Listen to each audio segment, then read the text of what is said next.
Nous savons aujourd'hui que notre histoire n'est pas seulement ivoirienne. Elle est africaine. Elle est mondiale.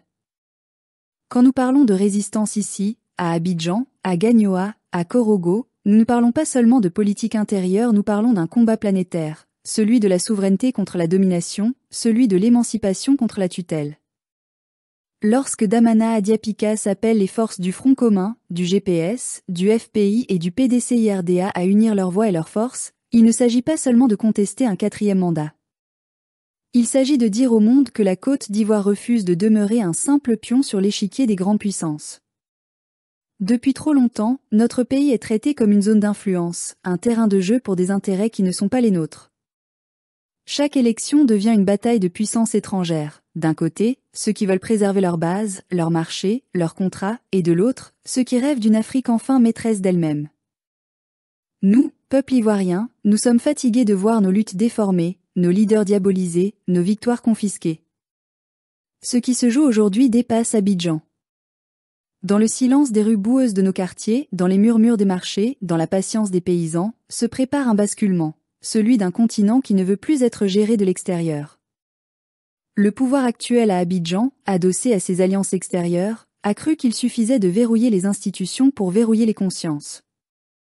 Mais il se trompe. Car la conscience africaine est désormais éveillée.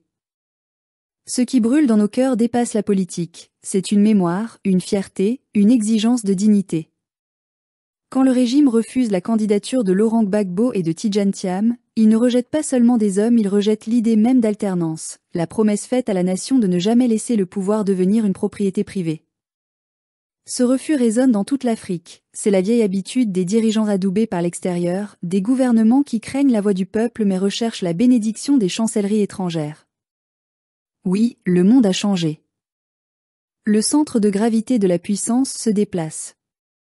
La Russie, la Chine, l'Inde, le Brésil, les BRIC, ces nations qui n'ont pas bâti leur richesse sur la colonisation tendent la main à l'Afrique, non pour la piller, mais pour commercer d'égal à égal. Et pendant ce temps, l'Occident s'accroche à ses vieux réflexes, préserver ses marchés, contrôler nos matières premières, influencer nos politiques monétaires et nos élections. Alors, quand la jeunesse ivoirienne parle de résistance, elle parle aussi de souveraineté monétaire, de libération économique, de justice historique. Elle parle d'un continent qui veut choisir ses partenaires sans demander la permission. Elle parle d'un peuple qui en a assez de nourrir les multinationales pendant que ses enfants dorment le ventre vide. Le blocage du pays, s'il devient la seule arme du peuple, doit être compris comme un cri avant la noyade. Nous ne cherchons pas le chaos, nous refusons l'humiliation. Nous ne voulons pas brûler nos villes, nous voulons rallumer nos dignités. Mais soyons lucides, la résistance ne réussira que si elle devient un projet de société, pas seulement une réaction politique. Nous devons unir la colère à la stratégie, l'indignation à la vision. Car en face de nous, il n'y a pas seulement un parti, il y a un système. Celui du capitalisme de dépendance, celui de la dette imposée, celui du franc CFA qui nous tient encore au cou comme une chaîne polie. Regardons autour de nous, le Sahel se soulève, les peuples rejettent la tutelle étrangère. Le Mali, le Burkina Faso, le Niger tracent une nouvelle voie, celle de l'émancipation.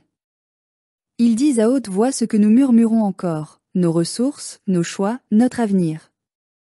Cette lame de fond n'est pas contre un pays, elle est pour une idée, celle de l'Afrique adulte, debout, responsable. Et dans cette Afrique en marche, la Côte d'Ivoire doit retrouver sa place.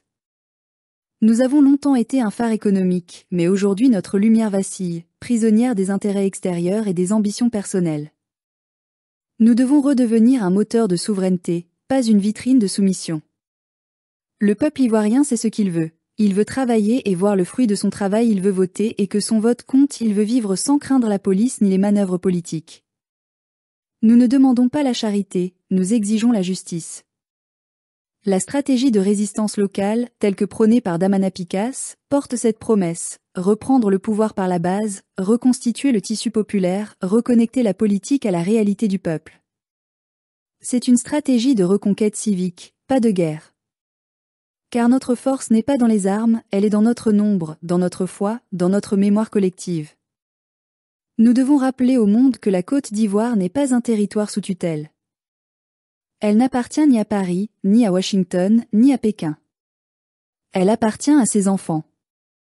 Si l'Occident s'entête à traiter nos nations comme des extensions de ses intérêts, alors il perdra l'Afrique. Car un peuple humilié finit toujours par se libérer. Le pouvoir actuel, en s'alliant à des forces étrangères pour préserver sa survie, oublie que nul n'a jamais gouverné durablement contre la volonté des siens. L'histoire le prouve, le jour où un peuple retrouve sa conscience, les murs les plus solides s'écroulent sans qu'un seul coup de feu ne soit tiré. Ce que nous demandons n'est pas une révolte de la haine, mais une insurrection de la dignité. Nous voulons un État juste, pas un État de peur. Nous voulons des institutions fortes, pas des institutions captives.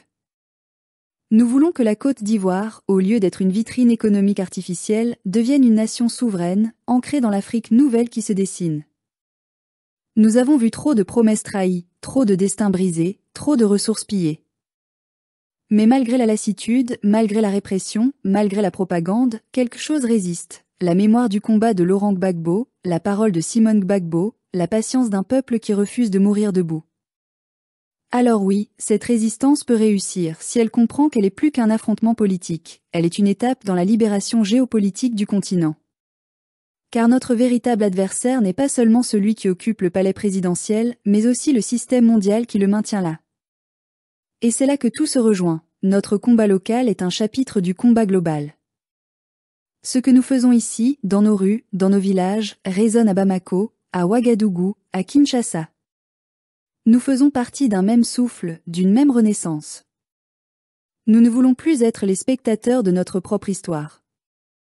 Nous voulons écrire la suite, une suite où l'Afrique parle d'égal à égal, où la Côte d'Ivoire ne se bat plus pour survivre, mais pour inspirer. Nous avons aimé la Côte d'Ivoire jusqu'à la résistance. Et cette résistance, aujourd'hui, est notre plus grand acte d'amour.